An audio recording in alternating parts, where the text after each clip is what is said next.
sailors out of uniform don't shoot, you, Miss Cushing. But it's nice to see you out of there. Sarah? Sarah?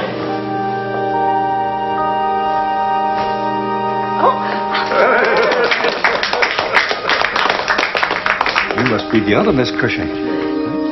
Been a snappy day then, eh? For all three of you? Yes, it is. Of course it is.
Body snatchers strike in North London.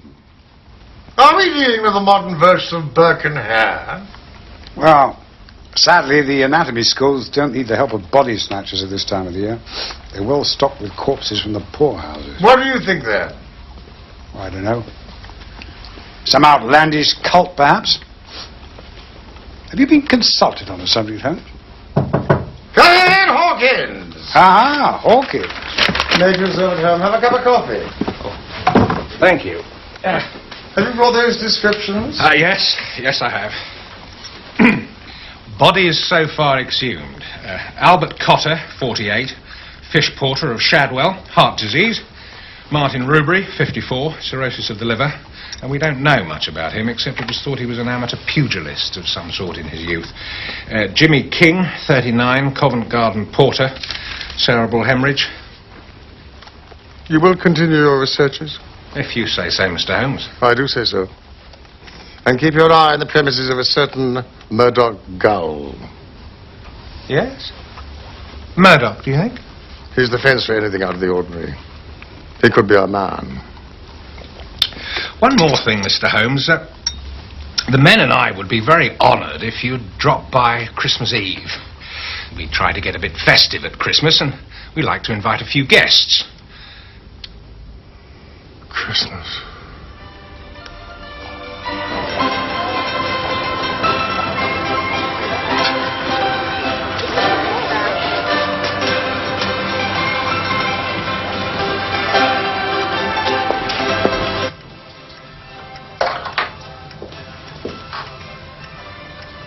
Mary?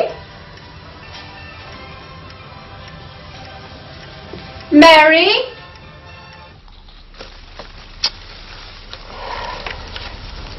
There. It's a start. Mrs. Hudson. Mr. Holmes? How am I supposed to think up yet another present for Watson? I mean, every year you inflict this agony on me. Well, it's quite simple, Mr. Holmes. You go to Gamage's. Damages? Yes, it's in Holborn, a departmental store. The People's Emporium. You'll be quite spoilt for ideas. Damages. Mrs. Hudson! How dare you take my aspidestra? I do dare.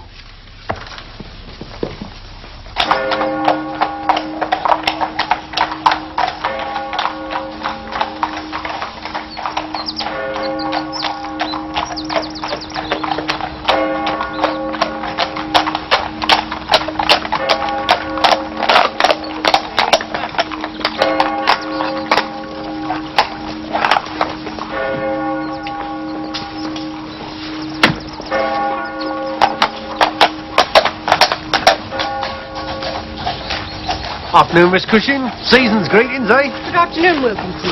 It looks like we're in for a bit more snow before long. I do hope not.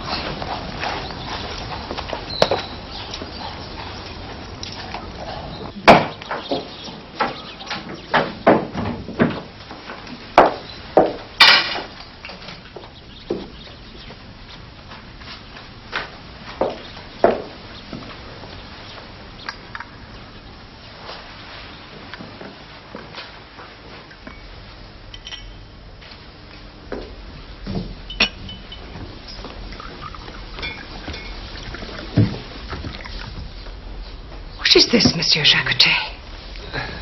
Madame Suzanne... Our arrangement is that you may sit by the parlour fire after dinner. Otherwise, I'd be obliged, when you were in the house, if you would keep to your room. Your sister Sarah gave me permission, madame. This is my house, not my sister's. Even if she said it, which I doubt. You doubt my word? I'd be most surprised if my sister gave the run of the kitchen to my lodger. You'd be surprised what your sister gives. Very surprised. I think I'd be obliged if you left the kitchen now, monsieur. I don't think you hear what I'm saying. Susan! Marcel. Oh, Susan, it has worked. They've made me warden at the mission. Now you ask her what she gave me. Did you give Monsieur Jacotet permission to help himself in here, in the kitchen? I believe I did once. I didn't realize... Ask her. What do you mean? What's going on? Ask her. You English are such hypocrites. Now you tell her what you gave me. What? What is all this about? Will someone please tell me what's going...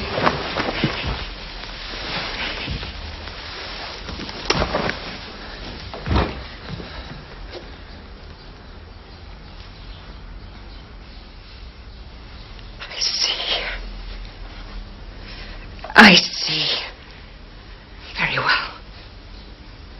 You are warden now? Go and live there, then. You'll have quarters at the mission. Go there. I don't want you under my roof. Go. I won't have you here. I won't. And as for you, monsieur, you will leave my house immediately. Immediately. Or I will call the police. Your belongings will be packed and left at the tradesman's entrance for your collection. How dare you! You sound exactly like Mother. What if I do? I thought I'd heard the last of that sort of thing when she died. How dare you talk about Mother like that? It's just as well I am like her. I don't know what would happen to this family otherwise. Oh, you hold us all together, do you? How splendid you are. Do you realize that Mary has gone away without telling anyone? Good. She's showing some spirit at last. You call that good? Sometimes I think you're not just feckless, I think you're deliberately irresponsible. Mary is a married woman. Well, no thanks to you. You stood in her way to the last. Jim Browner was never good enough for our family, was he? The daughters of Major Cushing, R.E. Never mind, he was a gambling wastrel. Our father was so... Quiet. If anyone has disgraced this family, It's me. I warn you. One day this diet of respectability is going to make you ill. You are so horrid.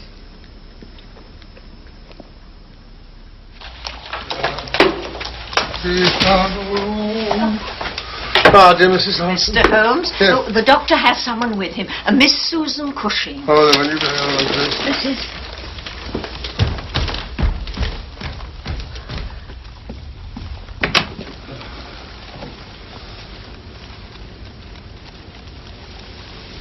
What's that? That is a Christmas tree. It's a Norway spruce. This is Miss Cushing. Miss Cushing is concerned about her sister, Mrs. Browner. Pray, continue. Miss Cushing's younger sister lives not far from her, just east of Camberwell. Mrs. Browner visits her every Friday for tea, unless she sends excuses, which is most unusual. Last Friday, the 19th, Mrs. Browner failed to send excuses or to arrive, so Miss Cushing has made inquiries at her lodgings, but Mrs. Browner has not been seen there since last Thursday. Sounds to me as though she's disappeared. Evidently, Holmes. There could be one or two reasons for her disappearance. Yes, I know. Either because she wished to disappear or because somebody else wished her to disappear. Oh, do you know any reason why anyone else should wish her to disappear? Mary? None. She's the most lovable of creatures. Everyone loves her. As to her whereabouts, I suggest that you try the Missing People's Agency. I could find you a list of addresses. There. Ah. Charming, isn't it? Slight improvement on that rather sad Piscean Excelsior.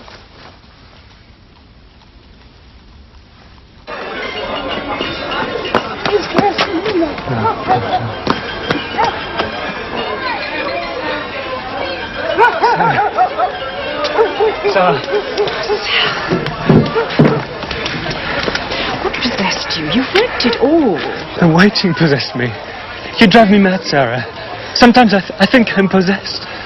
Where are you now? Some filthy hole near the hospital. Thanks to your sister. I will not let her forget this.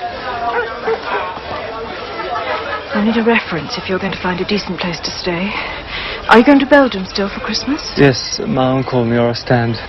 Well, when you come back, I'll write a reference for you. I'm warden of this place. It'll count. I love you.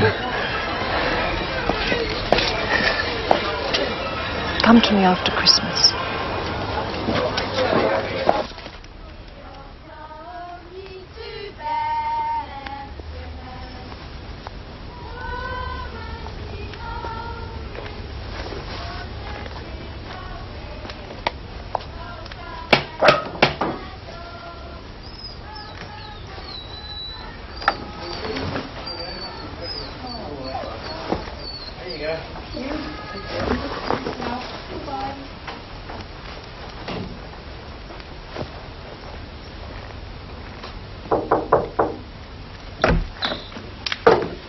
Post, Miss Cushing.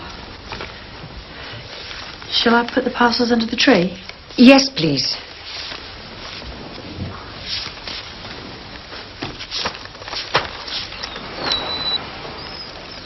Nothing from Mrs. Browner yet? Nothing as yet, no. Did Sugden's include the Madeira in their delivery today? Yes, Miss Cushing. Everything's ready for this evening. Thank you.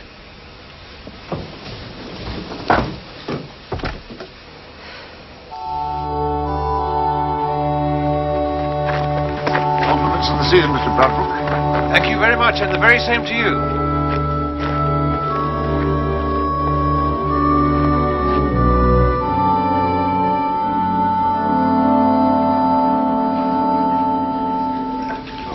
Miss Cushing.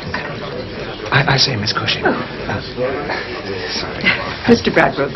I dare say your sister Sarah will be joining us. I'm afraid not, Mr. Bradbrook. She's warden of the mission hostel now. Her duties to her residents will keep her there. I shall see her only on Sundays now, I fear. I'm sorry to disappoint you, Mr. Bradbrook. Oh, no, you haven't. Not at all. No. Well, come now, Mr. Bradbrook. It's Christmas Eve. To make up, we shall open our presents from under the tree, straight after supper instead of at midnight. Oh. What do you say? Very well, yes, fine, splendid. Let's do that. Oh, Gladstone will be pleased at least. There's a treat somewhere for him.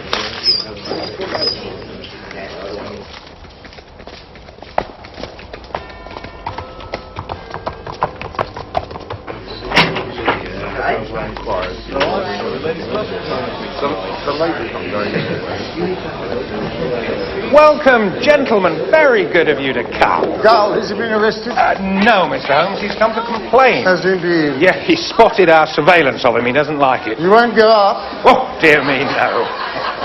Oh. Join the party.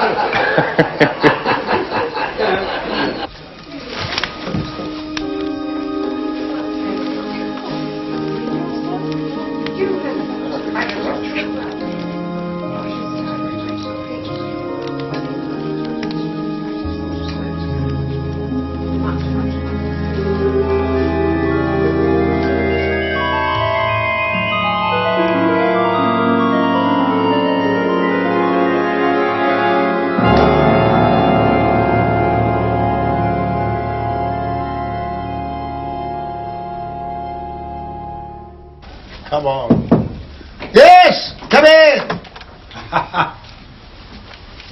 Oh, my dear fellow, you're wearing it. Well, I had to try it. What's so good about it? See, it stretches forward over the handlebars if you need it. Where else did you find it? Damages, People's Emporium. Thank you.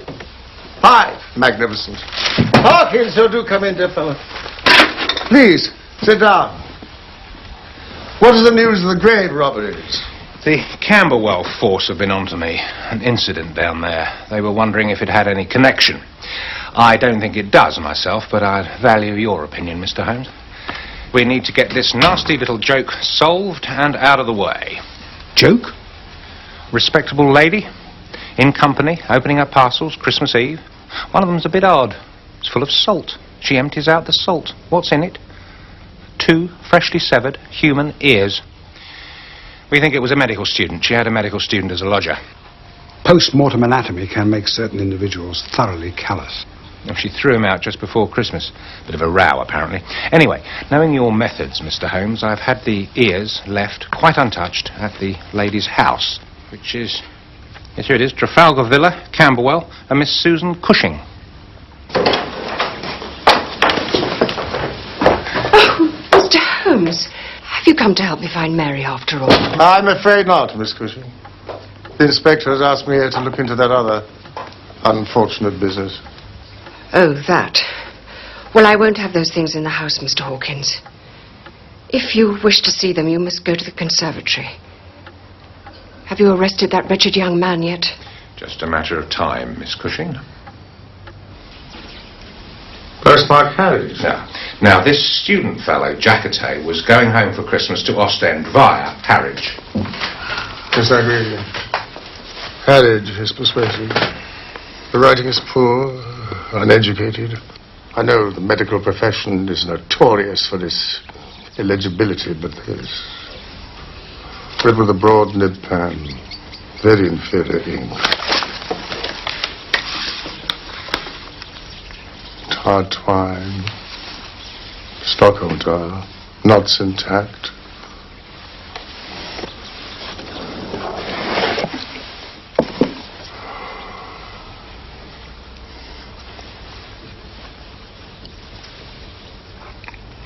Ross salt. And embedded in it, These very singular enclosures. what do you think of it, Watson? A ring has been torn from this ear.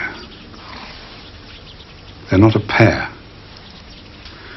I suppose it would be rather easier for Jacquetet to have abstracted ears from a dissecting room which were not actually a pair. To what purpose? Some kind of disgusting practical joke. Gentlemen, this is no practical joke. What first strikes you when you enter a dissecting room? Formaldehyde. Damn it, it should smell of formaldehyde. And it does not. This is no practical joke. This is a serious crime. Your sister, Miss Cushing. Mary. At last. Mary, Mary, quite contrary.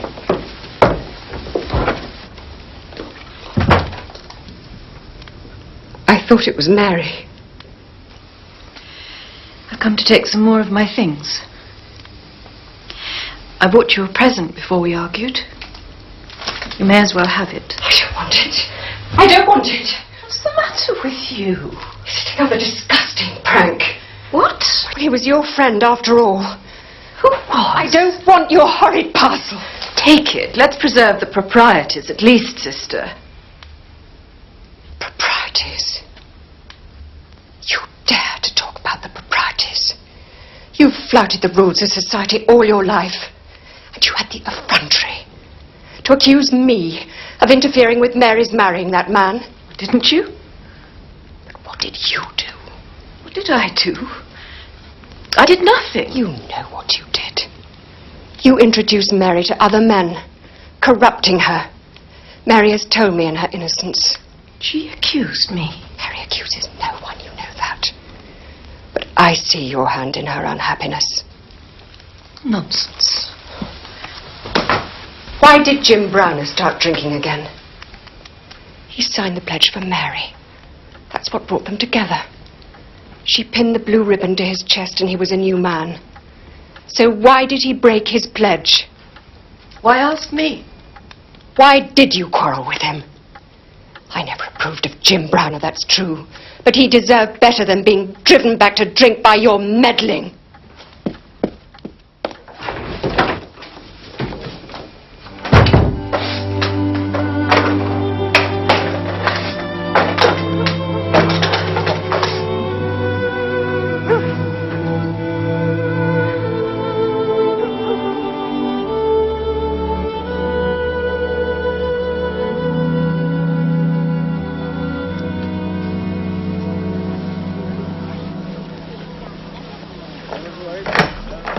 Back.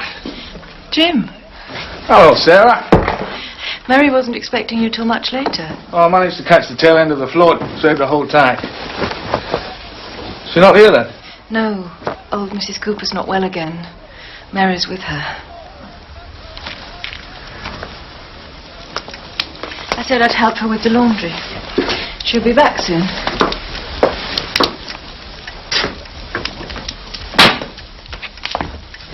You help her a lot, don't you? That's nice.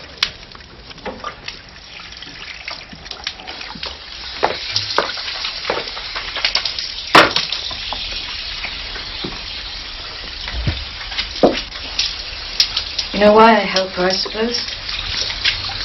What? Why I'm always round here. Well, you're a sister.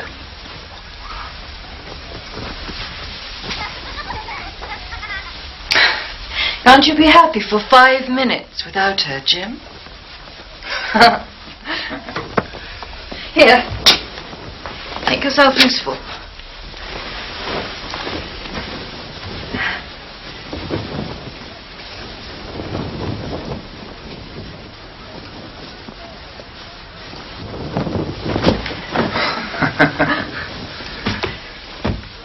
You drop the side then? What?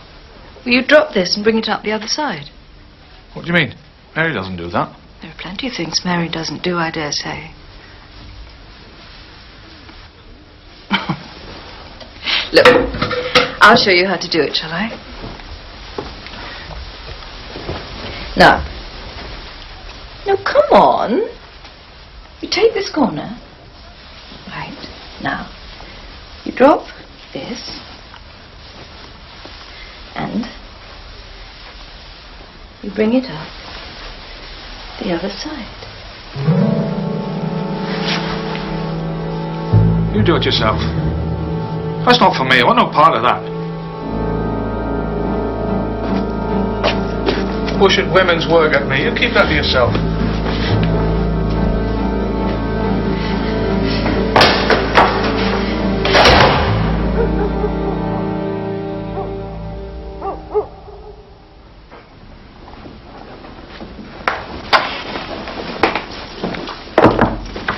Holmes and the other gentleman to see you, madam.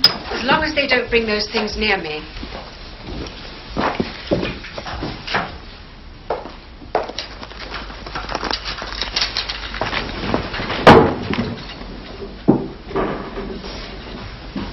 And where is he now?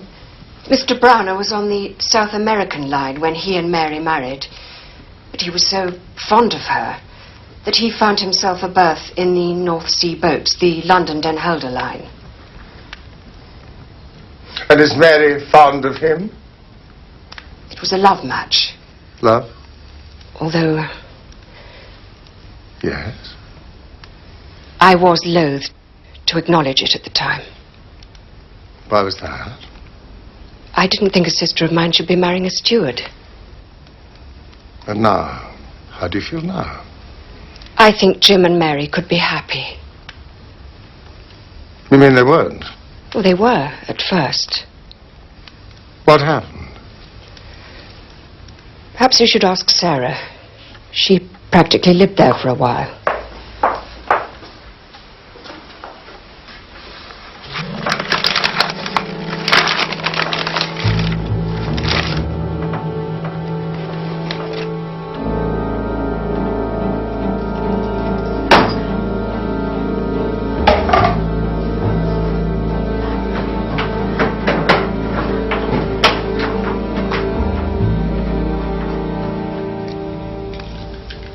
Which ship is Mr. Browner serving with at present?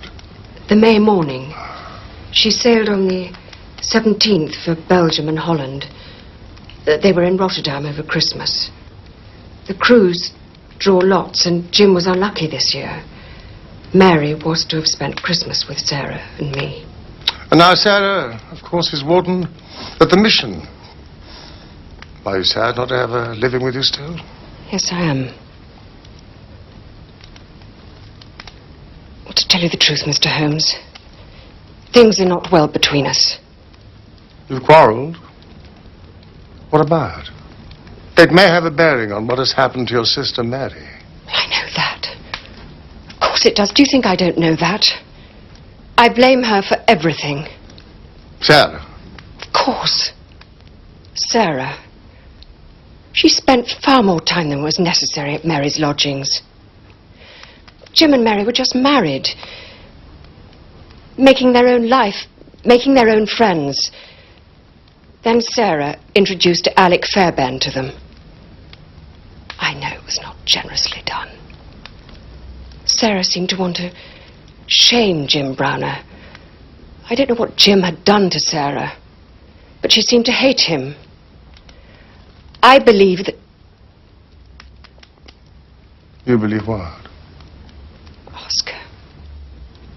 Ask Sarah. She's here in the house collecting her things. Ask her if she did not mean Mary to go off with Alec Fairbairn. That is what she wanted. I know it.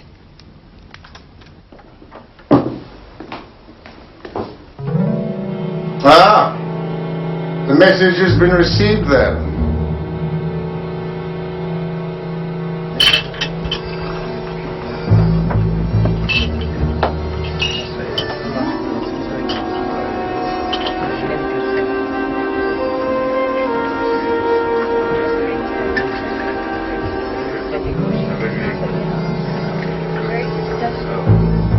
Café, monsieur?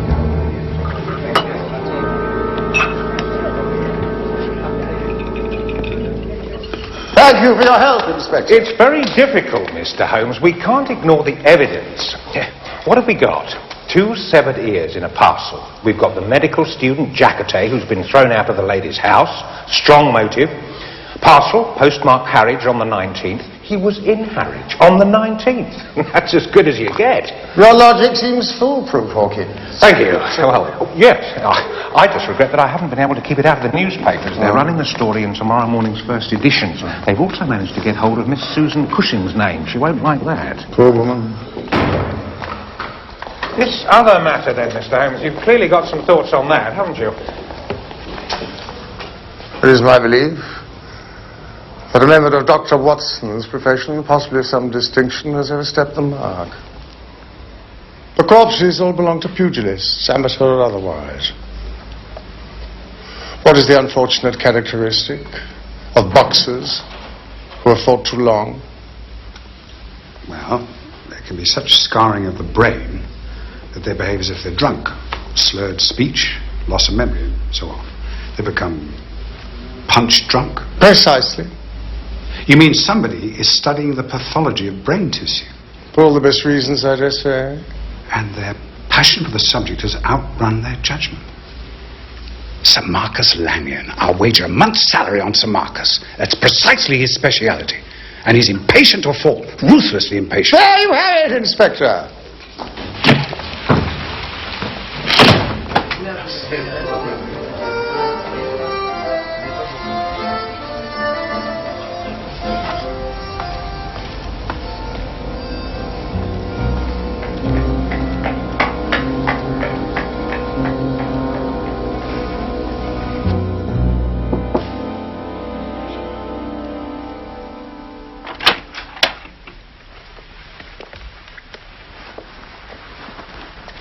Very down. Like this ever since you got back here this afternoon. Miss Cushing.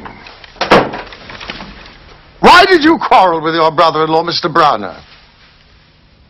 What? Who are you? What are you doing here? This is Sherlock Holmes. He is investigating the disappearance of your sister Mary. She's Gone off with Alex Fairbairn, that's all. Why? She had become frightened of her husband. Why? Jim Browner was a drunkard. He offered her violence. He was beneath contempt. What is your explanation for the 7 years, Miss Cushing? You saw that cardboard box at your sister's house. Those 7 years were meant for you, were they not? The message was for you. You understood what they meant. Marcel Jacotet sent them. He told me he might do something. I didn't realize he'd do anything so disgusting.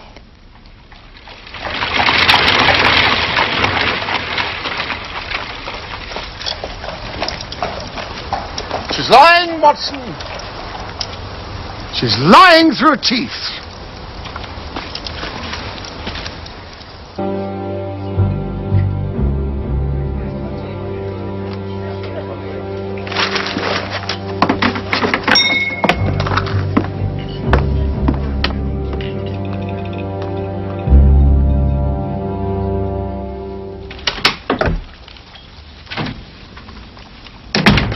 Gulls outside. Excellent. I've been to the shipping line offices too. And? It's as you thought. The May morning set sail from London for Den Helder on the 17th. But a hogshead got loose in her hold. She sprang a plate and had to put in for repairs. To Harwich. To Harwich. The crew were given leave on the 18th. The May morning left late on the 19th, the day the parcel was posted. Excellent, Watson. We have it!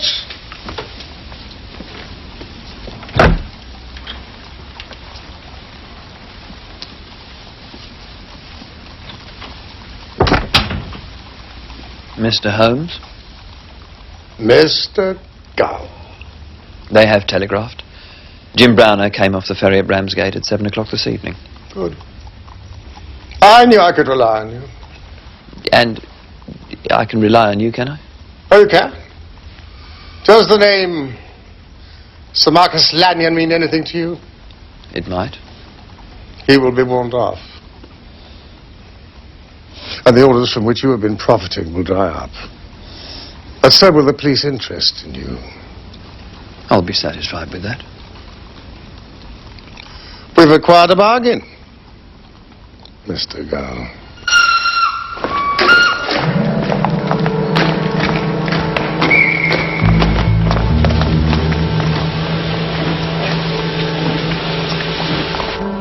Holmes? Oh. The knots on the parcel were a bowline and a sheep bed. Yes, sailor's knot. You know that sailors deliberately do not sharpen their knives? Yeah, in case of accidents. Hence the crude amputations. Harry's was the key. And Browner was there, now. I suppose. Browner returned unexpectedly. Found his wife with Fairbairn. He followed them. He murdered them both. He severed an ear from each and sent them, as he thought, to Sarah Cushing. Of course, he would go there immediately. He would be desperate for her to know that the 7 years were for her and not for her sister. Well, that being the case,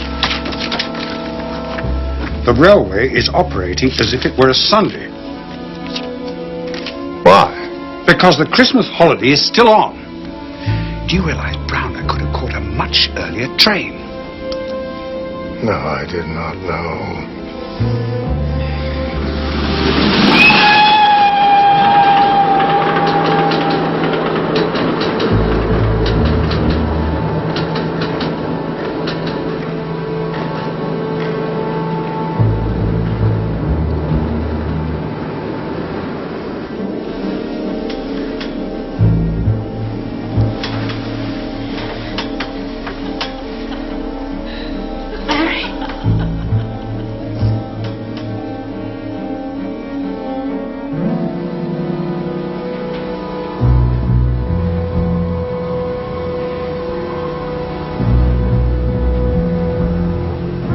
is this, Mr. Holmes? A unique experience for you, Inspector.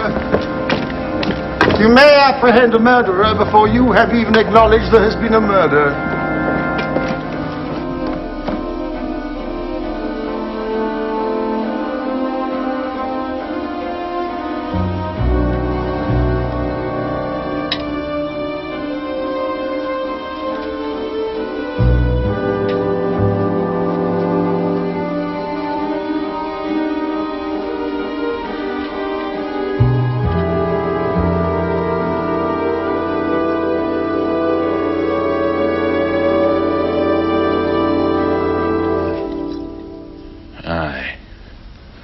Well, you may stare. Look at me, Sarah Cushing. This is your handiwork. What have you done, Jim? What have I done? Nay, it's what you've done. I beg you, Jim. Look on me kindly. Whatever I did for you.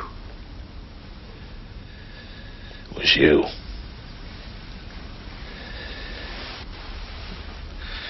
You poisoned her mind. I did it for you. They have arrested the lodger. I told them he did it. They suspect nothing of you, Jim. You can get away. Get away? You think I can get away? Put it all behind me, you think, do you? Are you mad? It is me! It's in here! Every last moment of it. Comes out of the daylight at me. It goes on and on. I tell you, I dare not shut an eye and sleep since the day. I'm never without one or the other before me. May the blood rot in your veins, Sarah Cushing. No! No! I love you. I love you. I love you. I love you. I believe you do. I'll tell you something. I'd rather have one kind word from her I've killed than all your love. I'd rather see her breathing 1 minute more than a lifetime of what you could give me. Don't say that. Don't say that. Don't say that.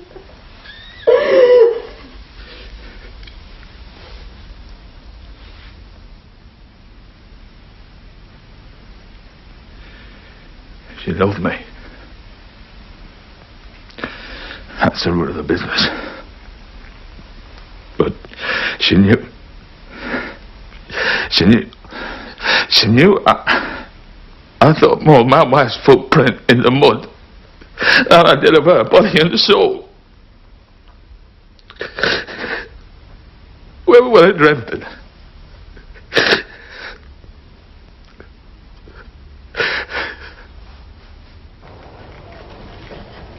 And after you had rejected Sarah's advances? I never said a word to Mary, for I thought it would grieve her. Then I began to see a change in Mary herself. My wife had always been so understanding. Now she was suspicious of everything I did. We began to row about nothing. Nothing at all. And it maddened me. And this was Sarah's word? Yeah. I didn't see it then, mind. I just saw it all go wrong. She and Mary were inseparable, and then, then I broke my blue ribbon and began drinking again. So Mary had some reason to be disgusted with me now. And then this Fairburn fella chipped in. He was a dashing, swaggering sort of a chap. Smart and curled, educated too, I reckon. He could talk, he could. Blind I was. It was a little thing put me onto him. I came into the parlour unexpected one day, and as I came in, I saw the light of welcome in my wife's eyes, but when she saw it was me, she turned away with a look of disappointment. There was no one but Alec Fairburn whose steps you could mistake for mine. Tell you, from that moment on, my peace was gone. Sarah was in the kitchen. I went straight through and I told her that if Fairburn ever set foot in my place again, I'd send her his ears for a keepsake. I believe I could wish you had committed this deed of yours in France. They acknowledge the crime of passion there. You won't let them leave me alone, will you, sir? No. I won't. When I leave, I'll send an officer in. I don't like to be alone, see?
Your turn?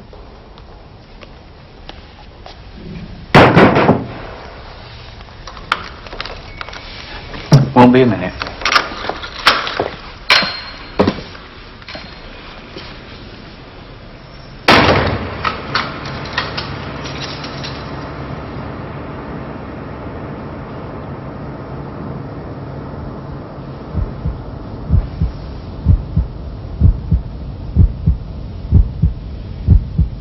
She made it go wrong, didn't she? And you never thought of anyone but me. Did you, Jim? She loved you and she made me hate you.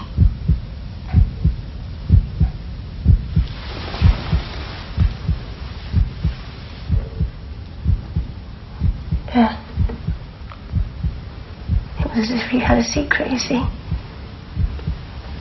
She made me think the worst. The secret was her loving me. You should have got rid of her from our lives, Jim. I know. But I thought it would hurt you. Look at this now. I was stupid. Like this a beetle.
What is the meaning of it, Watson?